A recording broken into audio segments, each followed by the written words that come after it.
귀하신 분이십니다. 박근혜 대통령에 대한 국정농단 변론 최초에 해주셨던 분이시고, 여러분 잘 알고 계시는 공개된 사만 쪽의 내용을 전부 꿰뚫고 계시고, 비공개된 15,000의 내용, 15,000쪽의 내용도 전부 깨고 계신 분입니다.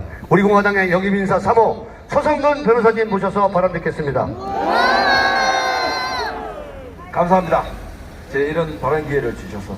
위대한 대한민국 국민 여러분, 저는 오늘 대한민국에 있어서 가장 위기가 무엇이냐면은 대한민국의 위대한 자유민주주의, 법치주의가 말살됐다는 것입니다.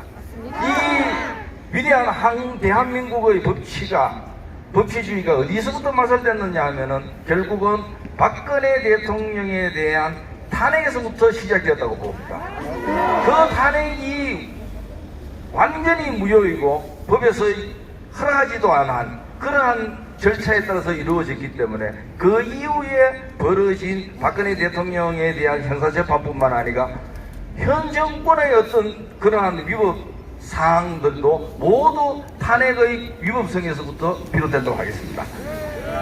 탄핵이 왜 위법하냐면은 현 지금 국회에서 박근혜 대통령에 대한 탄핵 소추를 발의할 때 국회법에서는 반드시 사실조사를 거쳐서 하도록 이렇게 되어 있습니다. 특히 법사위에서 그 사실조사에 대한 사실조사를 거쳐서 과연 이게 탄핵 사유가 되느냐, 그리고 그게 탄핵 사유가 사실이냐를 조사를 한 후에 해야 될 것 아닙니까?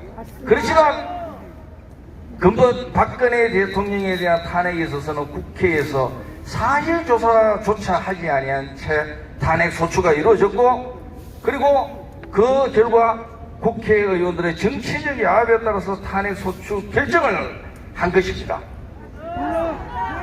지금 현재 그 미국에서 일어나는 대통령에 대한 탄핵에서도 보십시오. 얼마나 그 사실조사를 철저히 합니까? 그렇지만 우리나라는 그 장구한 민주주의의 역사를 가지고 있으면서도 대통령에 대한 탄핵에 있어서 사실조사조차도 아니하고 이루어진 것에 대해서는 정말 참을 수 없습니다. 그뿐만 아니고 더더욱이 문제는 이 탄핵을 결정한 헌법재판소가 헌법과 헌법재판소법에서는 반드시 부인의 재판관에 의해서 탄핵을 결정하도록 되어 있습니다. 심리를 이야기하는 것이 아닙니다. 저는 결정은 반드시 부인의 재판관이 하도록 되어 있습니다. 그렇지만 지금 어디 보십시오. 박근혜 대통령의 탄핵 그 결정문 어디에도 보면은 재판관은 8명밖에 없습니다. 어떻게 이러한 재판이 있을 수가 있단 말입니까? 법에서 정한 부인의 재판관이면은 부인의 재판관이 재판을 해야 됩니다. 더더욱이 거기에서 당시 재판을 한 8명의 재판관 중에 3명은 불과 1년도 되기 전, 그 전 다른 재판에서 부인으로 구성되지 않은 재판에 대해서는 그 절차가 그 정당한 재판을 받을 권리를 침해했다고 스스로가 그렇게 이야기를 하고 있으면서도 1년도 되지 않은 사이에 자기 말을 스스로 바꾸는 그런 재판을 했습니다. 이러한 부당한 재판의 시작부터 박근혜 대통령께서 대통령직에서 쫓겨나고 그 이후에 이제 그 형사 절차가 진행되고 해서 오늘날까지 이렇게 지금 영의 몸으로 계시고 계십니다. 참 이거 억울한 일이 아닐 수 없습니다. 이것은 한국에서 법치주의가 무너졌기 때문에 일어나는 일입니다. 그 법치주의가 무너지니까 이제는 다른 데서 현지에서 정권을 가지고 있는 사람들이 법치주의를 무시하고 있습니다. 그래서 저는 감히 외칩니다.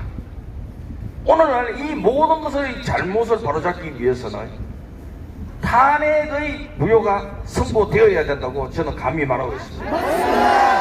그리고 우리들은 이 법치를 무너뜨린 현 국회 소추에 찬성을 결의한 그 사람들이 과연 이 탄핵을 주도하고 이끌어 나왔던 사람들이 어떤 사람인지를 우리는 분명히 역사적으로 기억을 해야 할 것입니다.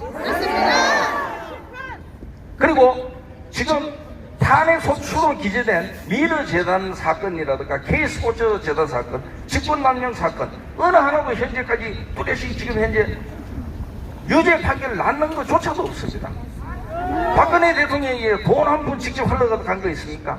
그 일반적으로 알지도 못하는 경제 공동체라는 희한한 논리를 내세워서 지금 오늘날까지 박근혜 대통령을 영의 몸으로 놓고 있습니다. 그래서 저는 감히 외칩니다. 이제 우리의 이 법치주의를 다시 회복을 하고, 그리고 이 과정에서 박근혜 대통령을 석방해서 우리 대한민국의 진정한 본 모습을 찾아야 된다고 감히 외치고 싶습니다. 감사합니다.